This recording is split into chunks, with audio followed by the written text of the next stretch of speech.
Hello दोस्तों, मैं कमलेश मौर्य स्वागत करता हूं आपके अपने YouTube channel Kamlesh math and physics पर। उम्मीद करता हूं स्वस्थ होंगे, मस्त होंगे और अपने पढ़ाई को आप लोग खतरनाक तरीके से कर रहे होंगे।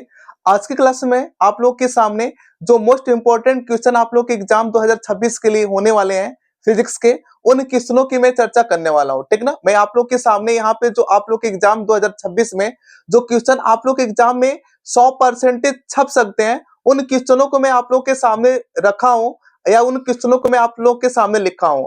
आप लोग के पास टाइम बहुत कम है, इस वजह से मैं आप लोग के सामने जो मोस्ट इंपॉर्टेंट क्वेश्चन है जो आप लोग के एग्जाम में 100% कन्फर्म में छपेगा, उन क्वेश्चनों को लिखा हूं।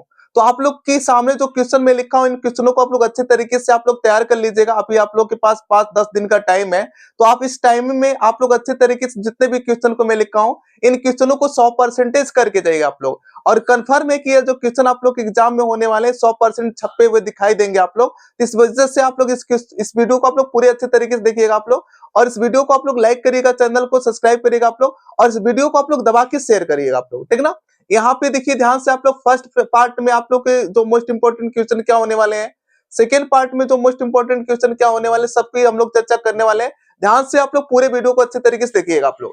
यहाँ पे देखिए जो फर्स्ट पेपर आप लोग का फिजिक्स का पहला चैप्टर है, उसमें आप लोग वैद्युत द्विध्रुव के बारे में आप लोग पढ़ते हो। तो जो वैद्युत द्विध्रुव है उसके आप लोग कह सकते हो निरक्षित स्थिति में वैद्युत क्षेत्र की जो तीव्रता होती है वो आपकी परीक्षा के लिए इंपॉर्टेंट है। उसके बाद आप लोग को जो वैद्युत द्विध्रुव होता है, वैद्युत द्विध्रुव पे जो कार्य करने वाला बल आघूर्ण होता है, उसके डेरिवेशन को भी आप लोग इस चैप्टर में देख लीजिएगा आप लोग।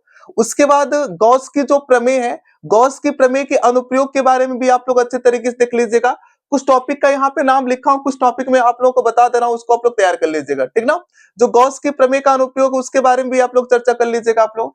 फिर इसके बाद गॉस की प्रमेय का अनुप्रयोग यहाँ पे देखिए मैं लिखा भी हूँ। गोली कोष के कारण तीव्रता जो होती है, वैद्युत क्षेत्र की जो तीव्रता होती है, उसको आप लोग देख लीजिएगा आप लोग। उसके बाद यहाँ पे जो ऊर्जा घनत्व का व्यंजक होता है, ऊर्जा ऊर्जा घनत्व का जो व्यंजक होता है, उसको भी आप लोग अच्छे तरीके से देख लीजिएगा आप लोग।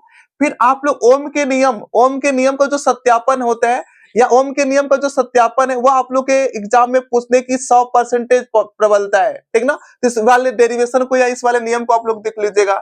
इसके बाद यहाँ पे जो किरचॉफ का नियम है, किरचॉफ का आप लोग को पता है 2 नियम है, तो किरचॉफ के नियम को भी आप लोग अच्छे तरीके से देखिएगा आप लोग। जो व्हीट स्टोन सेतु है, व्हीट स्टोन सेतु को भी आप लोग अच्छे तरीके से पढ़िएगा। इसके बाद यह देखिए थ्योरेटिकल पोर्शन है, अनुचुंबकीय क्या होता है, प्रतिचुंबकीय क्या होता है, लव चुंबकीय क्या होता है, तो यह परिभाषा आप लोगों को पूछता है। इस वाली चीज को भी आप लोग अच्छे तरीके से पढ़िएगा, क्योंकि इसकी परिभाषा पूछ सकता है आप लोग एग्जाम में। फिर आप लोग देखोगे फैराडे का जो नियम है, फैराडे का प्रथम नियम, फैराडे का द्वितीय नियम है, लेंज का नियम, उसको भी आप लोग अच्छे तरीके से तैयार कर लीजिए। और जो स्वप्रेरण गुणांक है उसके बारे में भी आप लोग अच्छे तरीके से पढ़ लीजिएगा आप लोग। ठीक ना, उसके बाद आप लोग देखोगे लारेंज बल, जो लारेंज बल होता है उसके बारे में, जो लारेंज बल का जो डेरिवेशन होता है या जो व्यंजक होता है या फार्मूला जो होता है, उसको भी देख लीजिएगा आप लोग कैसे आता है, और फार्मूला क्या होता है उसको देख लीजिएगा आप लोग। इसके बाद परिमित लंबाई के कारण चुंबकीय क्षेत्र की जो तीव्रता होती है, इसको भी आप लोग ये जो डेरिवेशन, इसको भी आप लोग अच्छे तरीके से करिएगा आप लोग। फिर समांतर धारावाही चालक तारों के बीच में जो चुंबकीय क्षेत्र की तीव्रता होती है या जो बल कार्य करता है, ध्यान से देखिए आप लोग। जो समांतर धारावाही चालक तारों के बीच यहाँ पे जो बीच में जो बल कार्य करता है, उस बल का आप लोग व्यंजक कैसे निकालता है या डेरिवेशन किस प्रकार से होता है, इस डेरिवेशन को आप लोग देखिएगा। और जो एम्पियर की परिभाषा है, एम्पियर की परिभाषा भी आप लोग अच्छे तरीके से पढ़ लीजिएगा आप लोग। उसके बाद चल कुंडली धारा मापी क्या होती है, इस परिभाषा को या इसको आप लोग अच्छे तरीके से देख लीजिएगा आप लोग। ट्रांसफार्मर जो है आप लोग के परीक्षा के लिए इंपॉर्टेंट, ट्रांसफार्मर को भी आप लोग अच्छे तरीके से पढ़ के जाइएगा आप लोग। और यहाँ पे देखोगे प्रत्यावर्ती धारा आप लोग पढ़ोगे तो विभिन्न प्रकार के परिपथों के बारे में आप लोग पढ़ोगे। उसमें आप लोग देखोगे जो एलसीआर परिपथ है, इस एलसीआर परिपथ को आप लोग देखिएगा, और इस पे जो न्यूमेरिकल होता है उस न्यूमेरिकल को भी आप लोग अच्छे तरीके से करके जाइएगा। ठीक ना, इसके बाद यहाँ पे जो विस्थापन धारा क्या होती है, परिभाषा आप लोग को याद रखना है। विद्युत चुम्बकीय तरंगे आप लोग सुने हो, मैक्सवेल वाले चैप्टर में विद्युत चुम्बकीय तरंगे जो होती है वह क्या होती है, उसके अभिलक्षण क्या होते हैं, और उसका आप लोग कह सकते हो आरेख किस प्रकार से बनता है, उसके बारे में भी आप लोग पढ़ लीजिएगा अच्छे तरीके से। और यहाँ पे जो मैक्सवेल का जो समीकरण है विद्युत चुम्बकीय तरंगों में, आप लोग मैक्सवेल के समीकरण को आप लोग देखोगे तो मैक्सवेल के समीकरणों को आप लोग अच्छे तरीके से करना है। तो मैं आप लोग के सामने जो फर्स्ट पेपर है आप लोग के फिजिक्स का, उसके जो मोस्ट इंपॉर्टेंट टॉपिक्स होने वाले उसको मैं आप लोग के सामने लिखा हूं, और ये टॉपिक आप लोग देखिएगा, आप लोग की परीक्षा जब दे के आएंगे तो आप लोग को ये क्वेश्चन छपे हुए दिखाई देंगे। इसी वजह से मैं कह रहा हूँ कि आप लोग के पास अभी हफ्ता 10 दिन का टाइम बचा हुआ है, तो आप लोग इन टॉपिकों को अच्छे तरीके से तैयार कर लीजिए, ठीक ना? और इसके बाद हम लोग बात करते हैं फिजिक्स के सेकंड पेपर की बात हम लोग करते हैं। यहाँ पे फर्स्ट पार्ट के बारे में लिखा हूँ और यहाँ पे सेकंड पार्ट के बारे में लिखा हूँ। जो यहाँ पे सेकंड पार्ट है, आप लोग देखोगे गोली पृष्ठ के अपवर्तन का जो फार्मूला होता है या जो सूत्र होता है उसके डेरिवेशन के बारे में आप लोग देखोगे। तो जो अवतल लेंस होता है, उत्तल लेंस होता है, यह दोनों डेरिवेशन आप लोग करके जाइएगा, क्योंकि यह डेरिवेशन बार बार आप लोग के एग्जाम में पूछता है। उसके बाद लेंस मेकर सूत्र या पतले लेंस के द्वारा जो अपवर्तन का सूत्र या जो क्वेश्चन होता है वो दो तरीके से पूछता है, या तो पूछेगा पतले लेंस के द्वारा अपवर्तन का सूत्र क्या होता है, या पूछेगा लेंस मेकर फार्मूला क्या होता है। तो आप लोग इस डेरिवेशन को भी अच्छे तरीके से आप लोग करके जाइएगा। इसके बाद आप लोग देखोगे संयुक्त लेंस की फोकस दूरी निकालने के लिए, जो संयुक्त लेंस की फोकस दूरी निकालने के लिए आप लोग देखोगे तो उसमें आप लोग कंडीशन होता है कि जब हम लोग क्या करते हैं, एक लेंस उत्तल लेते हैं दूसरा लेंस अवतल लेते हैं, या एक लेंस उत्तल लेते हैं दूसरा लेंस अवतल लेते हैं, या दोनों लेंस उत्तल लेते हैं या दोनों लेंस अवतल लेते हैं, तो उस कंडीशन में जो संयुक्त फोकस होता है वह क्या होता है, इसको आप लोग अच्छे तरीके से इस डेरिवेशन को आप लोग करिएगा, ठीक ना?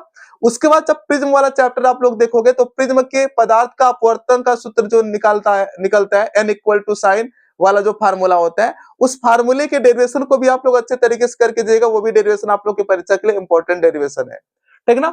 इसके बाद आप लोग देखोगे जो खगोलीय दूरदर्शी है, जो दूरदर्शी वाला चैप्टर आप लोग देखोगे, उसमें जो खगोलीय दूरदर्शी है उसको आप लोग अच्छे तरीके से तैयार करके जाइएगा, क्योंकि वह आप लोग के परीक्षा के लिए इंपॉर्टेंट है।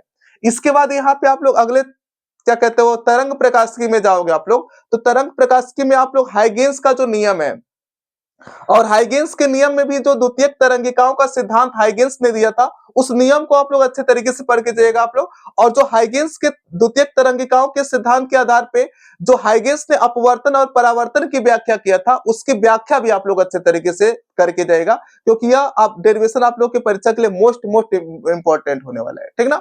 इसके बाद यहाँ पे देखोगे आप लोग कि जो व्यतिकरण है, इस जो व्यतिकरण वाला चैप्टर उसमें देखोगे व्यतिकरण में कि परिणामी तीव्रता निकालने का जो व्यंजक है उसका डेरिवेशन भी आप लोग अच्छे तरीके से देखिएगा। जो परिणामी क्या कहते हैं परिणामी तीव्रता जो होती है, व्यतिकरण वाला जो चैप्टर आप लोग देखोगे उसमें परिणामी तीव्रता का जो व्यंजक होता है उसको आप लोग अच्छे तरीके से करके जाइएगा। उसके बाद यहाँ पे देखोगे आप लोग जो मॉडर्न फिजिक्स है, यहाँ तक तो अभी मैं बता रहा था आप लोग को, यहाँ से मॉडर्न फिजिक्स आप लोग की प्रारंभ होती है। और यहाँ पे आप लोग जो परिभाषाएं होती हैं, जैसे मान लीजिए देहली आवृत्ति क्या होती है, प्रकाश विद्युत प्रभाव की घटना क्या होती है, निरोधी विभव क्या होता है, देहली तरंगदैर्घ्य क्या होता है, आइंस्टीन का जो प्रकाश वैद्युत समीकरण है उस समीकरण को भी अच्छे तरीके से आप लोग देख लीजिएगा आप लोग। जो डी ब्रोगली समीकरण है, इस समीकरण का डेरिवेशन भी आप लोग अच्छे तरीके देखिएगा। और जो आइंस्टीन का प्रकाश वैद्युत प्रभाव का जो समीकरण है, या कह सकते हो आइंस्टीन का जो समीकरण, इस समीकरण को भी आप लोग अच्छे तरीके से पढ़ के जाइएगा। यहाँ से लॉन्ग क्वेश्चन बनते हैं, ठीक ना? इसके बाद यहाँ पे देखोगे आप लोग जो परमाणु चैप्टर है उसमें आप लोग देखोगे रदरफोर्ड के परमाणु मॉडल आप लोग पढ़े होंगे आप लोग। जो बोहर का परमाणु मॉडल है, तो जो रदरफोर्ड का परमाणु मॉडल है उसके बारे में अच्छे तरीके से पढ़िएगा आप लोग। रदरफोर्ड के परमाणु मॉडल को भी पढ़िएगा, उसकी कमियों को भी पढ़िएगा आप लोग, क्योंकि कमियां भी पूछता है आप लोगों से। और यहाँ पे साथ साथ में जो बोर का परमाणु मॉडल है, बोर के परमाणु मॉडल की जो कमियां उसको भी अच्छे तरीके से पढ़िएगा आप लोग। उसके बाद यहाँ पे देखिए अस्थायी कक्षा में गति करते इलेक्ट्रॉन की जो त्रिज्या होती है, उसकी ऊर्जा क्या होती है, उसके डेरिवेशन को आप लोग अच्छे तरीके से करिएगा आप लोग। और इसके बाद आप लोग इस चैप्टर में एक हाइड्रोजन स्पेक्ट्रम है, उसको भी आप लोग अच्छे तरीके से करिएगा आप लोग। बामर श्रेणी क्या होता है, लाइमन श्रेणी क्या होता है, उसको भी आप लोग अच्छे तरीके से श्रेणियों के बारे में आप लोग अध्ययन कर लीजिएगा, ठीक ना?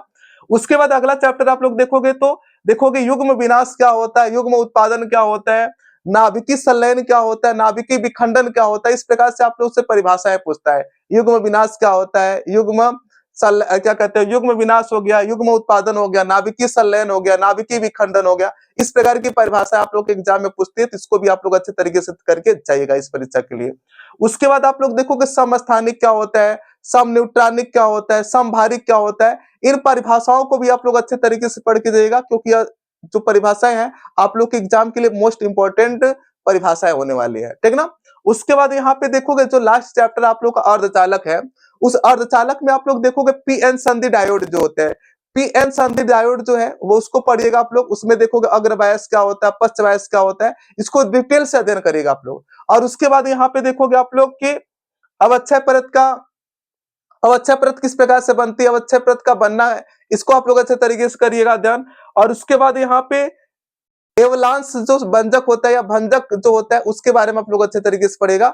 और इसके बाद लास्ट जो टॉपिक है वो देखोगे आप लोग पूर्ण तरंग दृष्टिकारी जो होता है और अर्ध तरंग जो दृष्टिकारी होता है, रेक्टिफायर के बारे में भी आप लोग अच्छे तरीके से अध्ययन करके जाइएगा, ठीक ना। जितना भी मैं यहाँ पे देखिए स्क्रीनशॉट आप लोग अच्छे तरीके से ले लीजिए इसका, क्योंकि जितना भी मैं टॉपिक्स आप लोग के सामने लिखा हूँ या मोस्ट इंपॉर्टेंट टॉपिक्स होने वाले हैं जो आप लोग के एग्जाम में 100% छपने वाले हैं। तो इन टॉपिकों को आप लोग अच्छे तरीके से, अभी आप लोग के पास टाइम है तो आप लोग इसको अच्छे तरीके से तैयार कर लीजिएगा आप लोग। और अगर ये वीडियो आप लोग को अच्छी लगी हो तो वीडियो को